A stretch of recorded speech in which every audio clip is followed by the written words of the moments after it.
You know? There was a time when I honestly believed that if I just worked harder than everyone else, life would eventually reward me. I was wrong. My name is Ethen Walker, and I want to tell you the story that completely changed my life.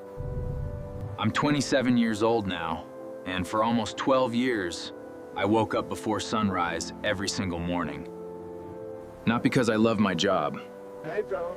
Not because I had big dreams. Because I had no other choice. I lived in a small town called Pine Creek, Colorado. Beautiful mountains, clean air, friendly people. But there wasn't much opportunity.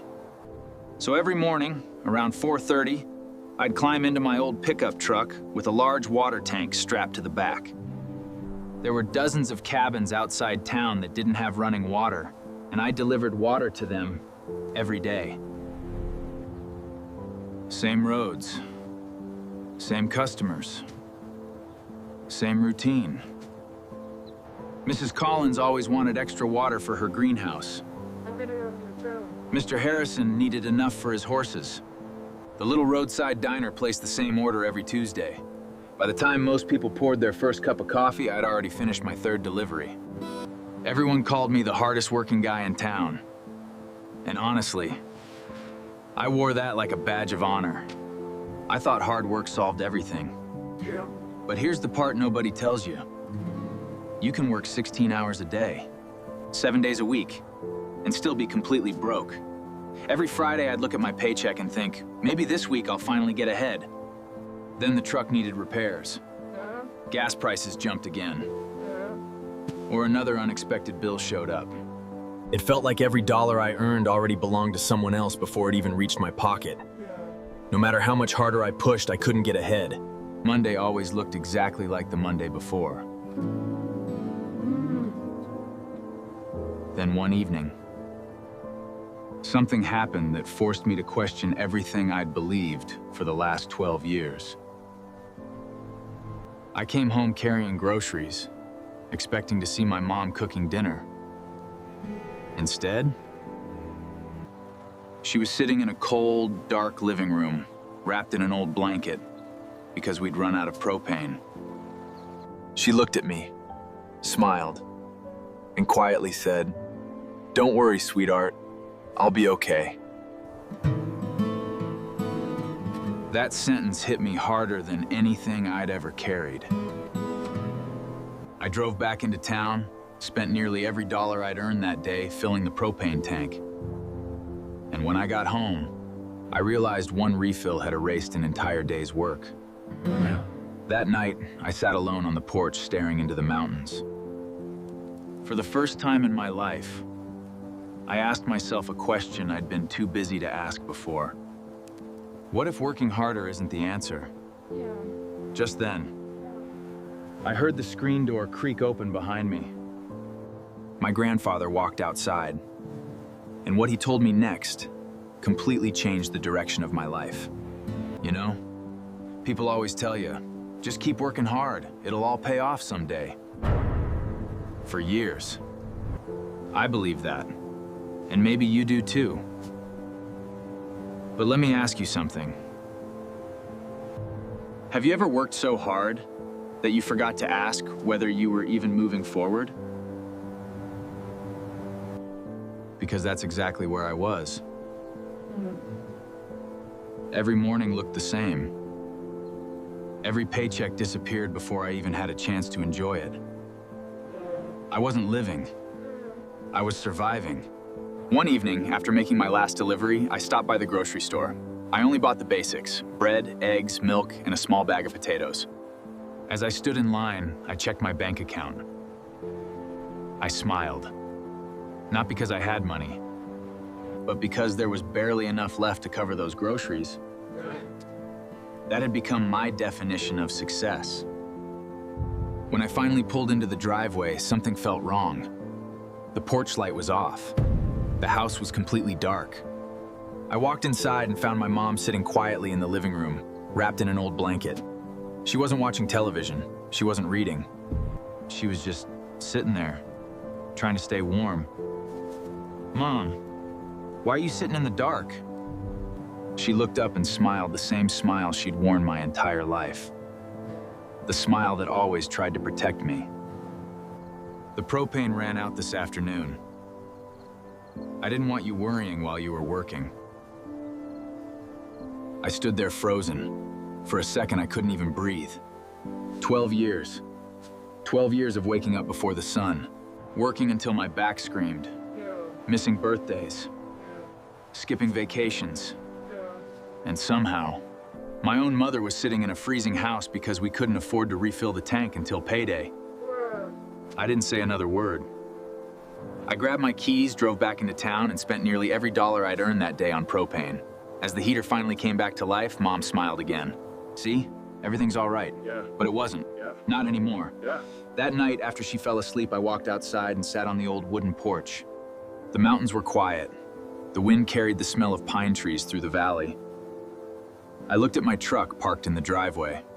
Its faded red paint, the rust around the wheel wells, the water tank strapped to the back. For years, I thought that truck represented responsibility. That night, it felt like a prison. I buried my face in my hands and whispered something I'd never admitted out loud. I'm tired. Not tired from work. Tired of running. Tired of believing that if I just worked another hour, another day, another year, life would finally get easier. Then another thought hit me like a punch to the chest. What if I wake up 20 years from now, still driving this same truck, still chasing the next paycheck? That thought scared me more than being broke ever had. Maybe the real trap wasn't poverty. Maybe it was never stopping long enough to ask why I was trapped in the first place. Just then, the old screen door creaked open behind me. I didn't even have to turn around. I knew exactly who it was. My grandfather slowly walked over, lowered himself into the chair beside me, and stared out at the mountains without saying a word. Ethen, do you know why that truck feels heavier every year? I wiped my eyes and gave a small laugh. Because it's getting old? He smiled. Then he shook his head. No, son. Because you're carrying more than water. Those 7 words changed everything. But I still didn't understand what he meant. I was about to find out. Those 7 words stayed in my head all night. You're carrying more than water. I wanted to understand what Grandpa meant, but he refused to explain. Meet me tomorrow morning. Don't bring your truck. The next morning, before the sun rose over Pine Creek, I met him outside his little cabin. For the first time in years, I wasn't rushing to make a delivery. We walked in silence along an old dirt trail that ran beside the river. It was strange. Maybe I was always too busy chasing the next paycheck to notice what had been there all along. After about 20 minutes, Grandpa stopped. He pointed toward an old ranch sitting on a wide piece of land. The place wasn't fancy. The wooden fence leaned in a few places. The barn had faded red paint. An old windmill turned slowly in the morning breeze. But one thing immediately caught my attention. Crystal clear water flowed through a narrow channel, winding across the ranch and feeding every field. There wasn't a single person carrying buckets. The water simply kept moving. I stared at it. Who built this? Grandpa smiled. A man named Samuel. I don't know him. I don't know him. You wouldn't. He passed away years ago. We walked closer to the channel. The dirt walls were smooth, as if thousands of gallons of water had shaped them over time. Grandpa knelt down and dipped his hand into the cold water. Samuel used to do exactly what you do. Yeah. I frowned. He delivered water? Grandpa nodded. Every single day.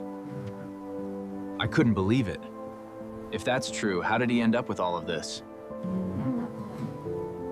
Grandpa looked out across the fields before answering. Every afternoon, after finishing his deliveries, Samuel came here with nothing but a shovel. A shovel? Just a shovel. I looked around. This entire channel? Grandpa nodded again. He dug it 1 hour at a time. I laughed without meaning to. That would have taken forever. Yeah. It did. For the first month, nothing happened. For the second month, people laughed. They called him crazy. They told him he was wasting precious time. They said he should work more hours instead. I lowered my eyes. Because that's exactly what I would have said. Yeah. Grandpa looked at me and continued. But every single day, Samuel came back. 1 hour. No excuses, no audience, no applause. Just one more shovel of dirt. Then Grandpa asked me a question I'll never forget. Ethen, do you know why most people quit? I shrugged. They get tired? No. They quit because they expect today's work to change tomorrow. When it doesn't, they stop building. His words hit me harder than I expected. Because he wasn't talking about Samuel anymore. He was talking about me. For 12 years, I'd spent every ounce of my energy surviving today. I'd never invested even 1 hour into creating a better tomorrow. I looked at the flowing water again. It suddenly meant something completely different. This wasn't just a channel. Proof. It was proof. Proof that small, consistent effort could eventually replace endless struggle. I stood there in complete silence. Then Grandpa looked me straight in the eyes and quietly said, Ethen, this channel didn't make Samuel rich. It made him free. At that moment, I realized freedom wasn't about having more money. It was about building something that could work, even when you weren't. I had spent 12 years carrying water. Maybe. It was finally time to start building my own channel. If I'm being honest, there were dozens of days I wanted to quit. The morning after Grandpa showed me Samuel's water channel, I borrowed an old shovel from a neighbor and walked to a quiet bend along the river. I had no blueprint, no money, no investors, just an idea, and Grandpa's words echoing in my head. Build something today that will serve you tomorrow. Every afternoon, after finishing my water deliveries, I spent 1 hour digging. Just 1 hour. Some days I was exhausted. Yeah. Some days my hands bled. Yeah. Some days I questioned whether I was wasting the only free time I had. Then the comments started. Here comes Ethen, digging another hole. You'd make more money delivering one more load of water. Dreams don't pay bills. Every laugh hurt. But what hurt even more was the thought of spending the rest of my life exactly where I was. So I kept digging. 1 hour became 2. Week after week, the channel slowly stretched across my small piece of land. It didn't look impressive. Yeah. In fact, for nearly 2 months, nothing changed. Then one rainy morning, everything changed. The river finally found the path I had built. Water flowed through the channel exactly as Grandpa said it would. I stood there, covered in mud, watching it move. I wasn't celebrating because I had become rich. I was celebrating because, for the first time in my life, I had built something instead of simply working harder. That little channel watered my land every day without me carrying a single gallon. Within a year, I started growing vegetables and berries. Soon, local restaurants in Pine Creek began buying fresh produce from me. The extra income allowed me to hire someone to help with the farm, while I still made water deliveries. Then I saved enough money to buy a second water truck. Instead of making every delivery myself, I hired a reliable driver. Yeah. A year later, I bought another truck. Yeah. Then another. Eventually, my small delivery job became Walker Water Services, serving ranches, cabins, and small businesses across 3 counties. At the same time, the farm continued to grow. I wasn't just earning money from my own labor anymore. I had built systems that continued working every day. 5 years passed. One evening, I parked my truck in the same driveway where I once worried about paying for propane. This time, I wasn't carrying groceries. I was carrying the deed to a new home I'd bought for my mother. When she walked inside, tears filled her eyes. She turned toward me and whispered, "We're finally home." I couldn't hold back my tears. Because at that moment, I realized something. The greatest reward wasn't the business. The trucks. It wasn't the money. Yeah. It was seeing the woman who sacrificed everything for me finally live without worrying about tomorrow. A few weeks later, I sat with Grandpa on the same old porch where this journey had begun. He looked at me, smiled, and asked, "How's the farm been treating you?" So, what made the difference? I smiled back. It wasn't working harder. It was learning to spend part of every day building my future instead of only surviving my present. Grandpa nodded. I knew you'd figure it out. A few months later, Grandpa passed away peacefully. But every time I hear water flowing through those channels, every time I see one of my trucks driving down the highway, I still hear his voice. Don't spend your whole life carrying buckets when you can build a river. If you're listening to my story today, maybe you're where I used to be, working hard, feeling exhausted, wondering why life never seems to change. Please don't stop working. Hard work matters. But don't let hard work become the only thing you ever do. Spend a little time each day learning a new skill. Building a business. Yeah. Saving and investing. Yeah. Creating something that can continue growing even when you're resting. Your future isn't built by working harder forever.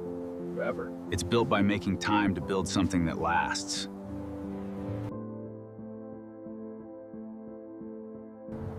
Hard work can help you survive, but smart, consistent effort helps you grow. Success doesn't come from working more hours. It comes from building systems, learning new skills, and investing in your future one small step at a time. Never be afraid to start small, because today's small effort can become tomorrow's freedom. And remember, don't just work for money. Build something that works for you. In the last, don't forget to subscribe channel, comment, like, and share if you like this video. Thank you so much, Beau. Bye, and take care.